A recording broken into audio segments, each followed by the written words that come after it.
Bonjour à tous, soyez les bienvenus pour ce nouveau numéro de l'entretien politique en partenariat avec Ouest France. On continue nos débats, direction la ville de Rezé au sud de Nantes, la 4e ville du département en termes de population avec près de 44 000 habitants. Et pour m'accompagner, Sylvain Amiotte, journaliste à Ouest France qui suit de près l'actualité rezéenne. Bonjour Sylvain.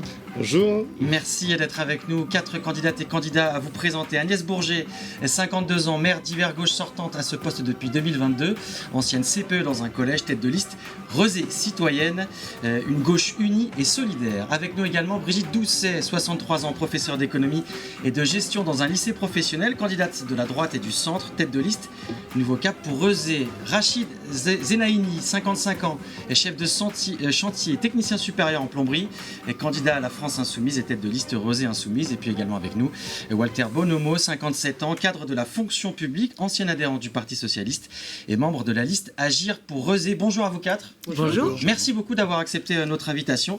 C'est parti pour vos cartes blanches. Car oui, nous avons proposé à chacune et chacun d'entre vous de choisir une carte blanche, une mesure phare de votre programme à mettre en avant. Et on commence avec vous, Agnès Bourget, une mesure concernant la santé, la création d'un service municipal de santé pour les enfants et les jeunes. Quel est l'objectif de ce service et est-ce que ce n'est pas à l'État d'assumer cette compétence ? Alors, notre enjeu déjà, c'est d'offrir des solutions à la détresse des jeunes en matière de santé mentale. On le sait, aujourd'hui, 45% des 11-15 ans souffrent de troubles anxieux. Donc c'était important pour nous, communes, de pouvoir apporter des solutions. On est au plus proche des habitantes et des habitants et on est régulièrement sollicité par des familles, par des enseignants, par des partenaires qui ne trouvent plus de solution pour la détresse de ces jeunes. On le sait, les CMP, c'est 18 mois d'attente pour un rendez-vous. La pédopsychiatrie est saturée et tout le monde n'a pas les moyens d'aller voir des médecins libéraux, des psychiatres libéraux. Donc il est important que nous puissions, nous, à notre échelle, apporter des solutions. Il faut absolument que nous développions l'accompagnement concernant la santé mentale des jeunes. Comment concrètement ?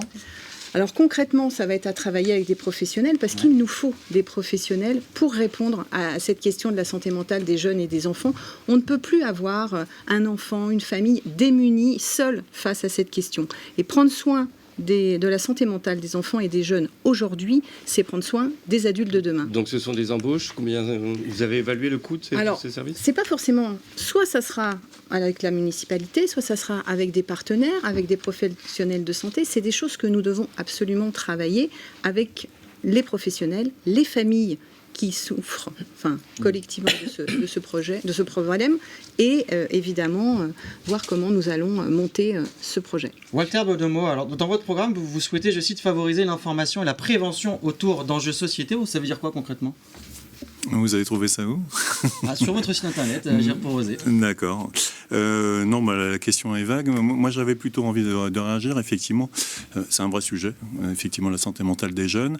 Nous, on a dans notre programme une maison des transitions qui permet effectivement d'anticiper, d'être dans prévention sur cette question du numérique notamment, la question des réseaux sociaux qui est très prégnante chez les jeunes.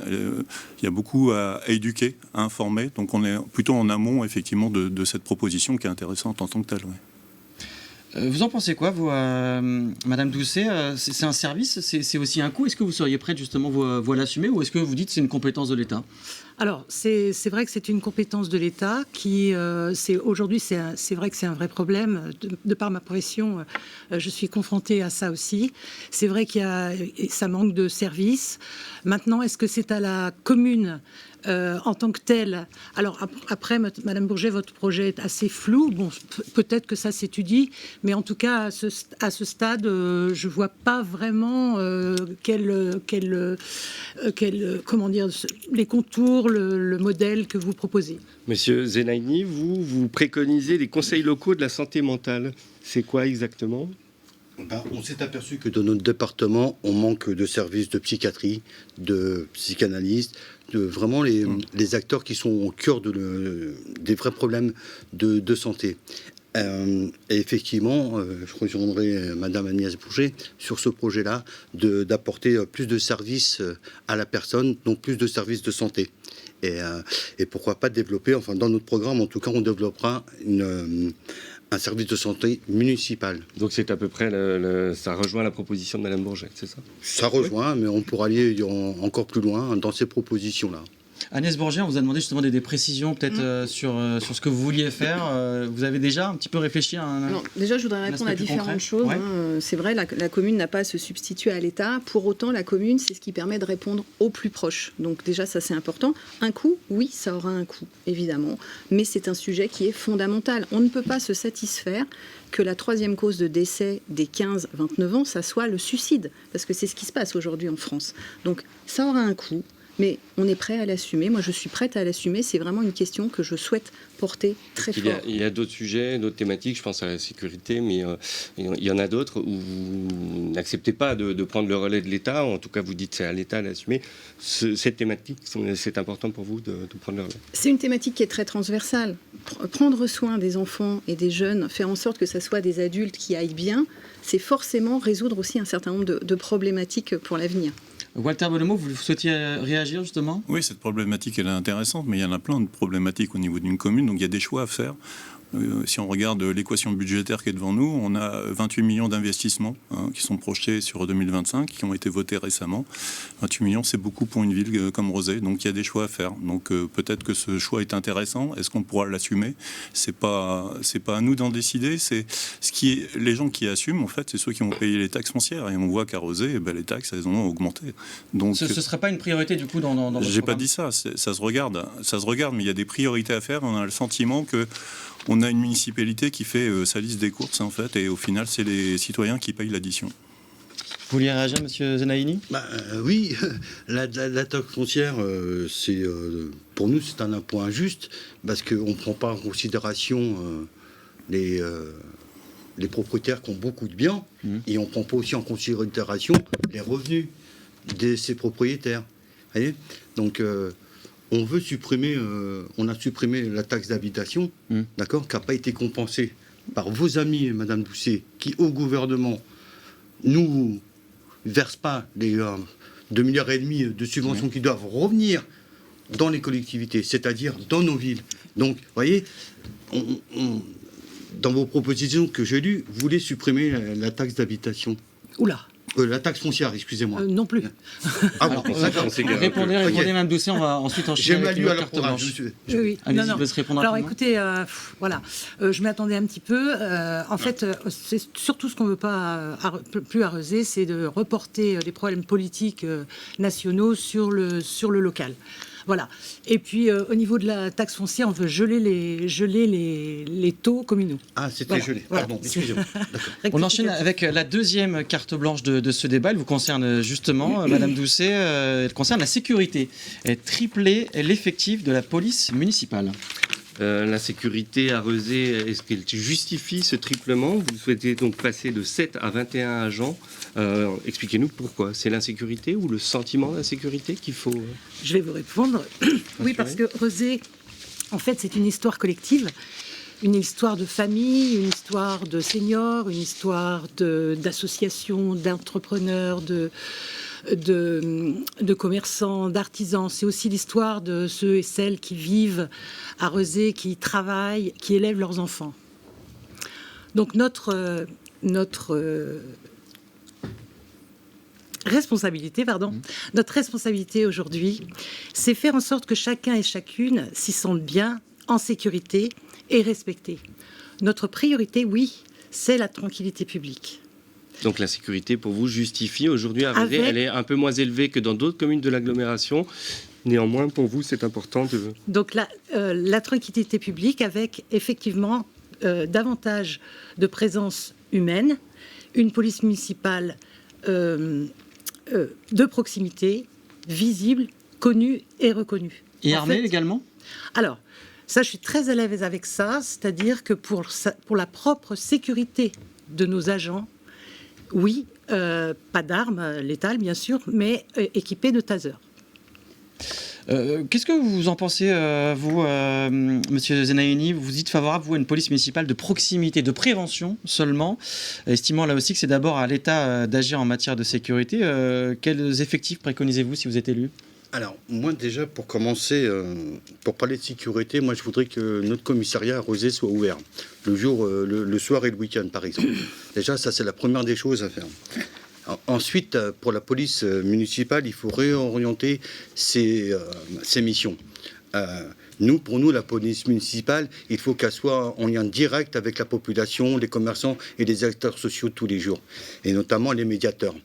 C'est pas en mettant des caméras partout qu'on va résoudre tous les délits.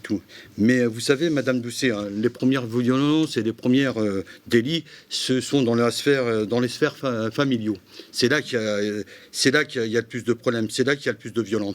Ensuite, les caméras, ça ne va pas tout résoudre. Vous voyez, nous, j'ai regardé un petit peu les chiffres, et ça, c'est une étude de la gendarmerie nationale qui dit qu'il y a à peu près 1,3% des délits qui sont élucidés grâce aux caméras. Donc, l'efficacité. Et puis, pour finir, si vous permettez, s'il vous plaît. La pose d'une caméra, l'entretien, c'est comme... Il y a une phrase qui me revient, ça coûte un pognon de dingue. Donc non, ça pour nous, pas de caméra, plutôt des acteurs sociaux, plus de médiateurs, l'ouverture du commissariat. Une réponse très rapide, pardon, sur les caméras. Vous en voulez une centaine, c'est ça? Oui, en fait, les caméras ont but d'appuyer, en fait, d'être dissuasives et puis aussi d'être utiles aux enquêtes. Voilà. Mais par contre, la police municipale que nous voulons, c'est une police municipale également de proximité, qui doit être dans la prévention, etc. Et justement, avec être très sensibilisé, c'est une profession qui a beaucoup de formation, c'est très sérieux, et donc qui doit être sensibilisée effectivement aux violences faites aux femmes, aux violences sexistes et sexuelles, etc. Monsieur Bonomo, l'augmentation des effectifs figure aussi dans votre programme. Oui. Il s'agit d'un doublement, pas d'un triplement, mais néanmoins vous partagez le constat de Madame Doucet? Alors, je ne sais pas si je partage le constat, mais en tout cas, il y a un droit pour tout habitant, c'est d'avoir un droit à la sécurité. On a une municipalité qui a un peu tardé sur le mandat précédent de se rendre compte que c'était un vrai sujet. Aujourd'hui, on est content d'avoir 7 agents. Donc ça, c'est l'état des forces. La moyenne est... Si on applique les ratios, on devrait être à 24 ou 25. Si on regarde les moyennes nationales, on n'a pas les moyens de ça. Et puis, effectivement, vous avez dit, les accès de délinquance ont un peu diminué sur Rozay. Donc, on n'est pas dans une ville non plus avec une violence endémique. Donc, on pense raisonnablement et compte tenu aussi de l'équation budgétaire qu'on peut doubler les effectifs à l'échéance du mandat et que ça paraît raisonnable. Sur les caméras de surveillance, on n'a pas de posture a priori, c'est-à-dire que on pense que c'est les forces de l'ordre qui ont le fin mot de l'histoire, c'est elles qu'on l'expertise. Si elles ont besoin d'appui et qu'elles nous le demandent, on viendra en intervention. Le chiffrer, c'est compliqué. Une réponse d'Agnès Bourget sur justement cette interpellation de retard à l'allumage pour les effectifs de police municipale. Si vous êtes élu, vous augmentez les effectifs? Alors déjà, pour commencer, la police municipale, c'est nous qui l'avons créée suite à une consultation. On s'était engagé à demander l'avis des Rozéennes et des Rozéens. Nous l'avons fait. Après, on peut annoncer, tripler, doubler les effectifs. Sauf que si on ne demande pas aussi le doublement ou le triplement des effectifs de police nationale, on ne divisera pas par 3 ou par 2 les actes de délinquance. Et puis, la problématique, c'est que s'il y a des actes de délinquance, c'est qu'il y a des délinquants parce qu'on a aussi loupé quelque chose dans la prévention. Donc, nous avons renforcé aussi les services de médiation, les services jeunesse.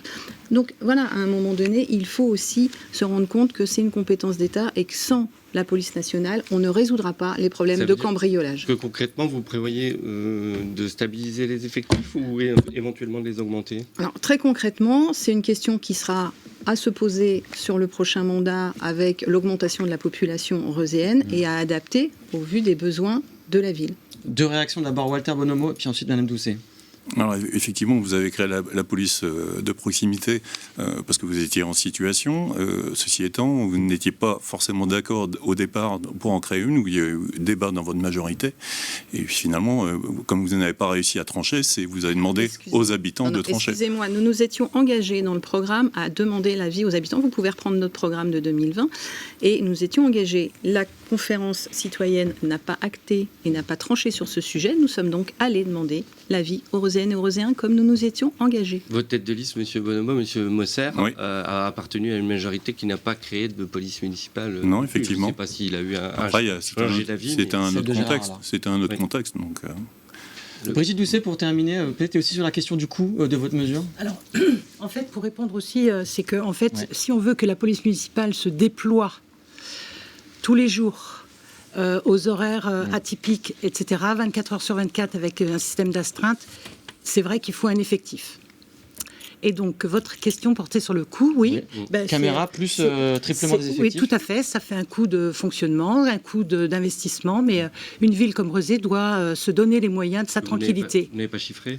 Si, on sait, à la fin du mandat, ça représente 1 million pour de charges de fonctionnement par an. Exactement, sur un budget de fonctionnement de 62 ou 63 millions. On enchaîne avec la troisième carte blanche. Le temps presse malheureusement. Carte blanche de Walter Bonomo. On parle de dialogue citoyen. Et avant de la découvrir, peut-être on fera aussi un point sur le temps de parole.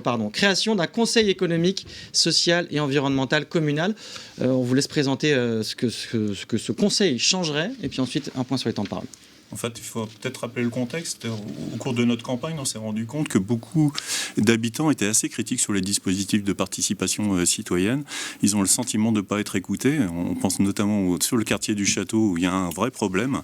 La mairie souhaite construire dans un quartier qui est déjà l'un des plus denses, alors que les habitants, eux, ce qu'ils souhaitent, ce qu'ils expriment simplement, c'est d'avoir une place de marché et d'avoir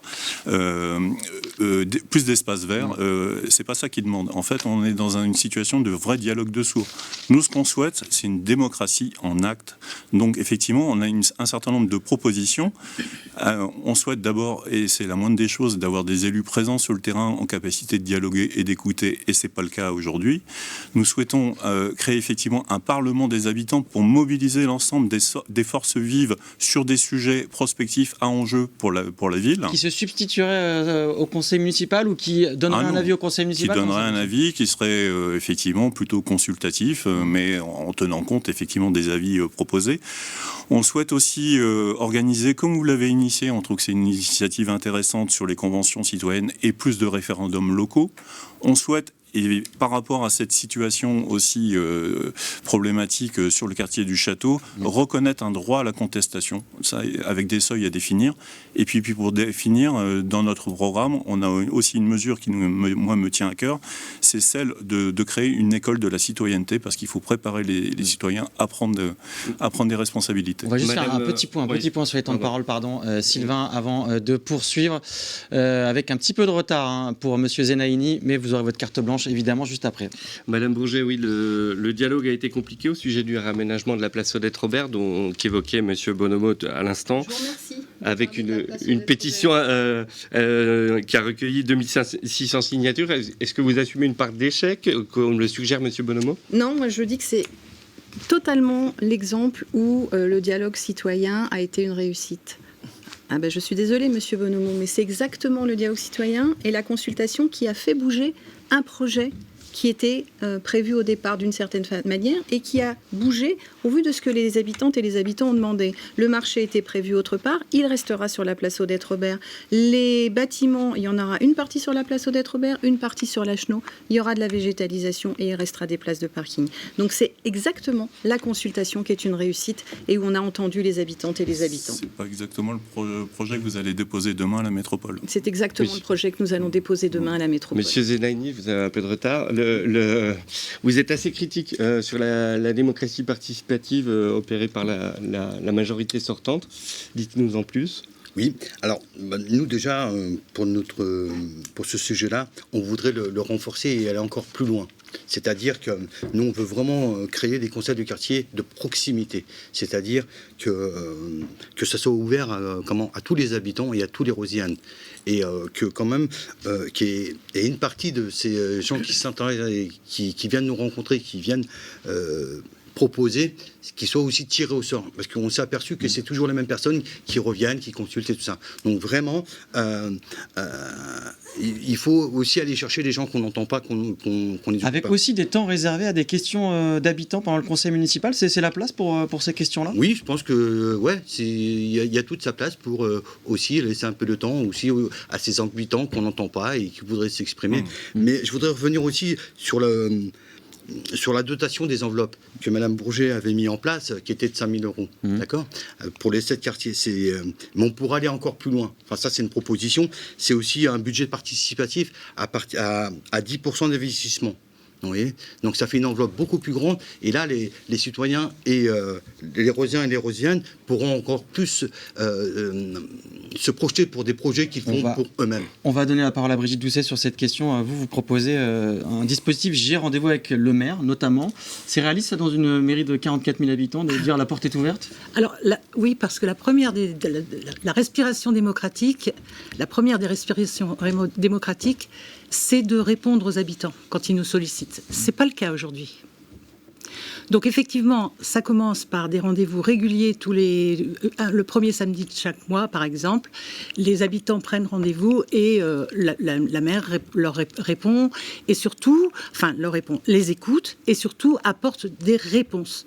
Et en plus, au niveau de la démocratie participative, ce qui ne marche pas, c'est quand il n'y a pas d'objectif, quand les habitants ne sont pas concernés directement. C'est pour ça que nous, on veut créer un conseil municipal des enfants, un conseil des sages, refaire vivre les conseils de quartier, étendre les compétences de la commission communale d'accessibilité, solliciter les habitants pour chaque projet de construction. Ça, c'est quelque chose qui marche et c'est le nouveau cap pour Rezé. On termine avec la dernière carte blanche. Elle vous concerne, Rachid Zenaini. Carte blanche sur la vie démocratique, permettre la révocation des élus. Alors, notre programme s'est construit avec les habitants. Nous avons rencontré des centaines et des centaines de Rosiens et de Roséennes. Vraiment, sur la révocation, il nous reste très peu de temps, s'il vous plaît. Quelles sont les conditions? Alors, la révocation d'un élu, nous, on a la possibilité de donner de déclencher un référendum révocatoire, c'est-à-dire que si un élu ne respecte pas ses engagements, il sera dégagé par les citoyens. Et c'est eux qui auront le dernier mot. Selon quels critères Alors, sur quels critères? Déjà, sur une pétition, déjà. Ouais. Mais par exemple, cet élu sera coupable, suspecté de corruption, d'autres chefs? Non, quels sont les... parce qu'on a des leviers. C'est-à-dire, par exemple, sur la municipalité, je participe à des dotations. Donc, on pourra mettre en place... sur des forums informatiques ou sur des registres en mairie, dans les CAC, dans les mairies annexes. Quel serait l'intérêt de cette mesure? Est-ce que vous ne craignez pas une chasse aux sorcières pour un élu qui aurait été... Mais il y a des garde-fous. On a fait un référendum sur la police municipale, donc on pourra faire un référendum sur la révocation des élus. Si on ne respecte pas nos promesses, c'est la garantie pour les citoyens qu'elles seront appliquées. Mais ce n'est pas toute l'équipe qui serait révoquée, donc de fait, c'est en pointant un seul élu, quoi. Un élu ou peut-être l'équipe en général. Walter Bonhomo, pour vous, les référendums locaux, si j'ai bien compris, c'est oui. Est-ce que c'est aussi pour révoquer des élus? Ce serait possible, ça? Non, c'est sur des sujets d'intérêt généraux. La révocation, elle existe, en fait. C'est l'élection. Voilà. Donc, si on souhaite changer une équipe, il y a une élection. Oui, mais l'élection, c'est pas tous les 6 ans. L'élection, on doit rendre des comptes aux citoyens tous les jours. Donc, on peut, je sais pas moi, après 2 ans de mandat, si ça va pas, convoquer, les citoyens pourront convoquer un référendum. Et là, dit, non, on n'est pas d'accord. C'est parce que vous nous avez promis. Non, mais j'ai rien d'autre à rajouter, si ce n'est que ce qui manque, moi, je trouve... dans les politiques mises en place, c'est une évaluation. Il y a beaucoup de politiques qui sont mises en place. Je ne parle pas forcément de cette mairie. D'ailleurs, c'est assez général.